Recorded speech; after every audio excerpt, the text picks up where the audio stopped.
Welcome back. My name is Randy Wilt, University of Texas Project on Conflict Resolution. I'm the Deputy Director. I hope you've had time to look at some of the other little videos we've shown. And right now we've got one that we're going to talk about negotiations. Most people say, I'm not a negotiator. I don't negotiate. That's for attorneys. That's for maybe senior management. But folks, let me tell you, everybody negotiates. You're going to someday negotiate to buy a car. When you go in and try to get something in terms of a pay raise, maybe you're going to be negotiating there. That's why negotiation is so very important. But also, negotiation is a form of conflict and conflict management because you have different goals you're trying to get to. It could be a matter of your BATNA, your ZOPA, your reservation points. These are things that we're going to teach people in the workshop on negotiation. So now just sit back, relax, enjoy this next little video upon negotiation. Are you a negotiator? Chances are you may say, no, I'm not. I never wanted to be. I hate going into negotiating, haggling for prices. Every time I go to buy a car, I just dread it because I know that the car salesman is going to try to negotiate. And he's going to go to the sales manager and then come back and say, how about this? Why don't they just tell me the price so I can buy the car?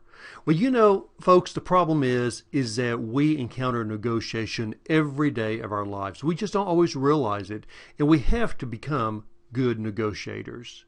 Some people are tough negotiators, some people are soft negotiators, but you shouldn't be either one. You should be a good negotiator because you could be negotiating something as serious as a job or a salary. I use the example of a car. That happens quite a bit. Or maybe it's just a matter of you and a coworker discussing where you're going to go eat lunch. You know, that's actually a negotiation in itself. So today we're going to talk just for a few minutes here about negotiation. See, people come to the negotiation table and quite often they come with an agenda. And what we have found is that they don't always have a plan for that agenda. They don't come considering the other party. All they're thinking about is what they want and not what the other person wants. And that is just right off the bat the wrong way to start. It can devastate a negotiation because if you think the other person's coming to you with no interest in you but just in themselves, you will put up a wall and you're going to become a hard negotiator with them. So usually people do not come with a plan or their strategy, which is a mistake because why would you ever go to any type of situation without a plan? People seem to think negotiation is off the cuff. It is not. You do what we call the BATNA, the ZOPA, the RP. An RP is a reservation point. A ZOPA is the zone of, or actually is the area that you can negotiate within. And then a BATNA is your best alternative to a negotiated agreement. These are things that we teach in the workshop on negotiation. Most importantly, people do not go into negotiations with good communication skills. Now, it's listing on here what these skills are, but let me just take for a moment and tell you is that we teach people how to be good listeners. If you're always talking and not listening, you will miss what is important to the other person. We teach people how to ask strategic questions because if you don't know how to pull the information out of what that person wants and what the person is willing to give, then you don't know how to negotiate and get what you want. We teach people how to watch for nonverbals. We don't realize sometimes how important those nonverbals are. To sit there and to look. Now, I'm not saying I'm going to teach you how to read deception and all that. I mean, some of that stuff it just gets a little silly. But there are certain nonverbals that you can tell is something important to them. Is it something that maybe they're not quite telling you the truth about, that they're stretching it a little bit? And the last thing it says here is we teach behavioral reinforcement, role modeling, and self-discipline. Have you ever been to a negotiation where the person gets mad and says, I don't care, and they get up and say, I'm out of here, that's the end of this, I'm walking? Okay, that's terrible. Sometimes that may happen, but it happens probably 10 times more than it ever should because a person does not have self-discipline. So that's something we teach in negotiation is how to have a self-discipline. There's some major traps in negotiation. People leave money on the table. That's what we call the lose-lose. They settle for too little. That's what we call the winner's curse. They walk away from the table too early. That's what we call the hubris. Or they settle for terms that are worse than the current situation they're in. And believe it or not, that happens quite a bit. So these are the traps that we try to educate people to watch out for along the way and make sure they don't fall into the traps, because there are negotiators who will push you into those different traps. The way you do a good negotiation is you've got to take that pie and you've got to expand that pie. You know, the old thought was you take the pie and you slice it. You get half, I take half. Okay, that doesn't work.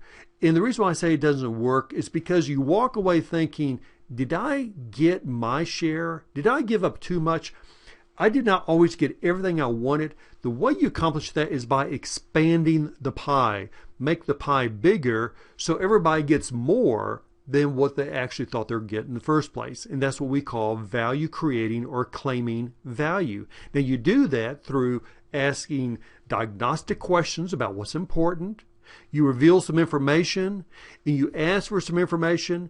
But the key to this is what we teach is how you unpack or unbundle the issues. You take all the issues and you separate them out and you discuss each one individually. And you see what's important to you, what's important to them, which ones you can give up on, which ones they're willing to give up on, and then you do the rebundling. You package it back together for the final negotiation. Now that sounds a little complicated, but it's really not. And the way we do this is we teach it through exercises where we give you negotiation exercises. Some of them are actually real exercises that come out of negotiation workbooks, and you will negotiate with another person. And you will understand how to pack, unpack, bundle, rebundle, and how you make these simultaneous offers that allows you to get to the very, very best result. Now, I start off by saying, are you a tough negotiator or are you a soft negotiator?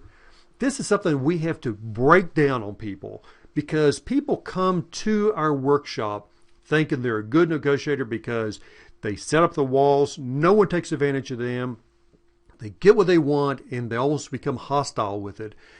You know what happened, folks? When you take that strong position, you are more concerned about the process than the end result.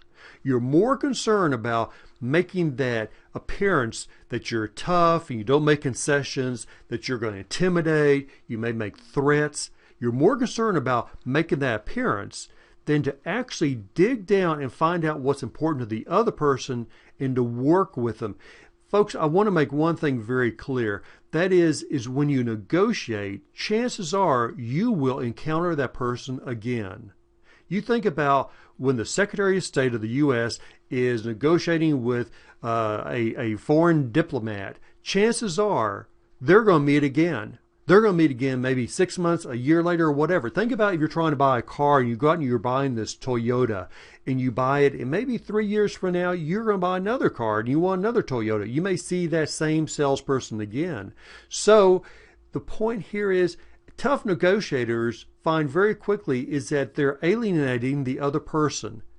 We don't want you to go home at night and feel ashamed about the way you negotiate. And that's what happens with tough negotiation. And soft negotiation, those are the people who just, oh, I hate to do this. I don't want to be here. Just take it. And then they walk away saying, I am so bad at this. I could have gotten more. I didn't get what I wanted. And they just beat themselves up. Nobody needs to beat themselves up. Our job is to help people to become not tough, not soft, but to be a good, effective negotiator so you get everything you want, and at the same time you keep a very strong relationship with the other party so you feel good about them. Because when you both feel good about each other, then you walk away, you can have a good relationship, you come back, and you actually become very good friends in the process. That's what you want. Once again, here's a way to contact us. We would love to talk to you and your folks about learning negotiation skills. You negotiate with people all day long, with co-workers, with spouses, boyfriend, girlfriends, your children, you negotiate with them. You can negotiate with customers, you negotiate with vendors. This is a a item that is so important that people understand how to be a good negotiator, and we're here to help you on that. We've been doing this for over 2 decades. Take a look at our website, www.utpcr.org, and under the business services, you'll see where you can click and take a look at all the modules we teach, and on one of those modules is negotiation. Now, negotiation is not tough. And I've had people ask me, they say, can you teach our trainers how to teach our people to be negotiators? Because we have so many. Yes, we can. We can teach people how to train in negotiation. So all this is available to you. Thank you for your time. And I appreciate you taking the time to listen to this, and have a wonderful day.